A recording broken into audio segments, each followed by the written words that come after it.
Brilliance Audio presents Reign of Gold by Victor Villaseñor. Performed by Johnny Ray Diaz.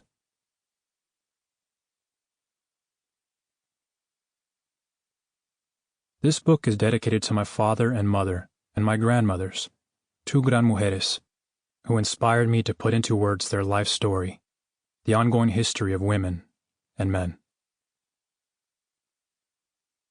Foreword. It all started in the barrio of Carlsbad, California, when I used to walk to my grandmother's home behind my parents' pool hall. My grandmother on my mother's side, Doña Guadalupe, would sit me on her lap and give me sweetbread and yerba buena tea and tell me stories of the past, of Mexico, of the Revolution, and of how my mother Lupe had been just a little girl when the troops of Francisco Villa and Carranza had come fighting into their box canyon in the mountains of Chihuahua. My father, Juan, also a great storyteller, would tell me of his own family and how he and his mother and sisters had escaped from Los Altos de Jalisco during the Revolution and how they'd come north to the Texas border. He told me of the horrible times that they'd endured on each side of the border and how these horrible times had actually, in some strange way, become good because they taught them so much about love and life and united them closer and stronger as a family.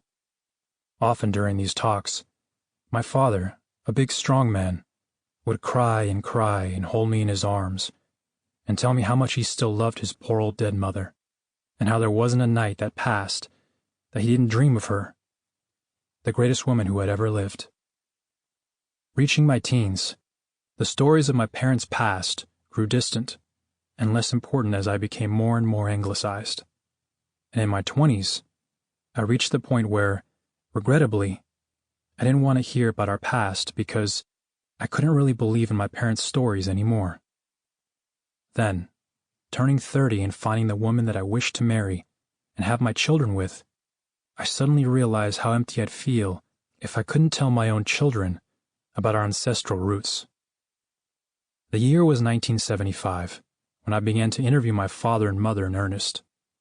I bought a Sony tape recorder and looked up my aunts and uncles and godparents.